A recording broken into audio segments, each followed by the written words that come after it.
Hey everybody, Zaryu here. Wait, I'm not Zaryu, but I do like saying that. I'm Renan, and we're going to be talking about Phase 4 for Rogue. Now, there's going to be some really cool changes, mainly in the form of poisons, which you can look at here. Let me find them very quickly down here. Entrophic Poison reduces melee attack power of the enemy. Numbing Poison lowers the attack speed of the enemy. And finally, Sebaceous Poison, which lowers the enemy's armor by 1700. So we have some really cool new poisons. And on top of that, I forgot to mention you have occult poison, which increases the non-physical damage that you deal by 2% and does damage over time. Kind of like deadly poison, but imagine it now does a little bit less random damage and does 2% more non-physical damage. And I don't know why somebody's inviting me right now. I'm currently busy, okay? But other than that, we also got a few new ruins. Now, I think there's going to be more in the future, obviously, but the ones we have right now on the PTR are the finger ruins, which basically gives you weapon specialization for any given weapon, as even you have ranged weapon specialization. I don't know if that means we're going to be freaking ranger rogues later, but maybe that is the case. And we also have nature specialization. So instead of having to have like core hound gloves or whatever they're called from MC, now you can have a finger rune, which basically gives you dagger spec, and you get nature spec, which gives you 6% more nature damage.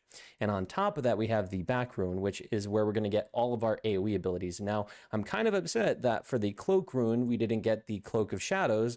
It kind of would have been perfect, but hey, I'm not a developer. Obviously, I don't know if the SOD developers are either at this point with how the game is going. But anyway, we have a few options for AoE. We have the blunderbuss option, which is basically a 20-second or a 15-second cooldown for 20 energy and deals a crap load of damage, honestly. And it's pretty fun for PvP. But I think there's an even better option, and that is Crimson Tempest. Now, if you look at the bottom, it is modified by everything that modifies Rupture, which will combo with Carnage, which I'll remind you gives you 20% increased damage on every bleed you have. So guess what? Every time you hit Crimson Tempest, you're getting 20% additional damage on every target you hit with it. And apparently it has no target cap, so you can hit everything near you for a ton of damage and bleeds. And on top of that, it will apply every poison you have. So if you run something like Deadly Brew, you're going to be applying a huge bleed, and you're going to be putting poisons on everything that you hit with Crimson Tempest. Now, there's an even funnier gimmick with it, which I think they're going to patch out.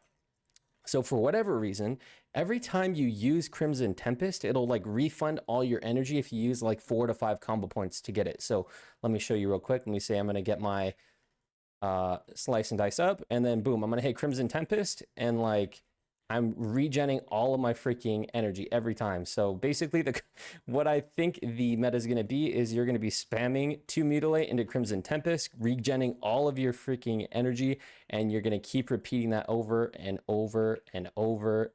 And honestly, if they don't change it, I think it might be a bug that we get all our energy back, but I really hope it isn't, because man, finally having AoE as a rogue is so freaking fun, and it's so fun to just spam Mutilate over and over with the occasional Crimson Tempest built in there, because, you know, we're not energy locked like we normally are. So there's a fun little gimmick with Crimson Tempest, and as you can see here, we have absolutely crazy damage.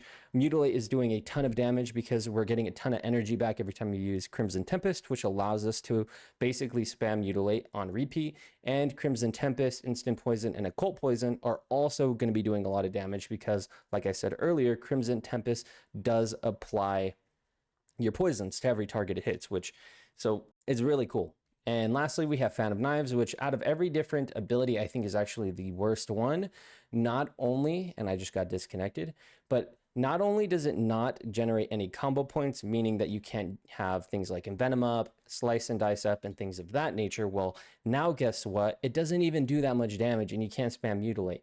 And now the world server is down, which kind of pisses me off. But anyway, yeah, I basically got to show you guys everything that you can do in the PTR right now, and it's looking extremely good for Rogue. Now, in the background, I'm going to have some PvP as well. That way you're not bored of me looking at my character in the login screen. And Even in PvP, Rogue is looking really good. Some of the tougher classes are going to be things like Mage. Even a Feral Druid can be quite hard as well, but I can deal with them. I have dueled some really good Feral Druids, and I have beaten them, but it's quite close and kind of hard. If we end up getting Cloak of Shadows in the future, all of the hard matchups might actually become very easy. But as of right now, because we can get kited and things like Fairy Fire can be put on us, and we can't really do anything to counterplay it, as of right now, Rogue is good or very good, I would say, in solo PvP. Maybe not the best, but very good. And I think in general, Rogue is going to be in a great spot. It's really fun for AoE right now. We got some great new runes. It's really fun for PvP, and even for single target, Rogue is going to be just as good as it has always been. And just a quick recap, if you guys didn't know, Molten Core is actually going to have heat levels, which people think are going to be like different difficulties. Now, what rewards we're going to get for those difficulties, I have no idea, but it is going to be quite cool that now we're going to have quote unquote heroic difficulty for Molten Core and probably for other different raids in the future where we can probably just get more loot than we're used to. And on top of that, we're going to have some things like Hand of Rag is going to be updated. Our tier sets are all going to be upgraded. Now I'll put them on the screen here, and I'll put the link in the description of where you can look at what the Rogue tier sets are going to be. But Rogue is now going to have a tanking tier set and a slightly modified tier 1 tier set difference for DPS. And overall, Rogue is looking really good. And I'm very, very happy that Rogue is finally, after a bajillion years, is going to get AoE options. And by the look of it, if they don't change it, or if the energy regen isn't a bug on Crimson Tempest, well, now Rogue is looking to be one of the best AoE options in the entire game, which I'm hyped for. But anyways, guys, I don't want to drag on this video for too much longer, but as of right now, Rogue is looking really fun. If you were looking to main Rogue in Phase 4, I think you're going to have a ton of fun, because I am personally, even though I'm not even doing any of the endgame content, I'm having a lot of fun. But anyways, guys, thank you so much for watching. Remember to like, subscribe, and hit up my Discord, and maybe stop by and message me on there. I do offer coaching for FPS games, by the way. Let me plug that in real quick for $25 an hour. If you want to be good at shooter games on mouse and keyboard, I can help you out. But anyways, guys, thank you so much for watching.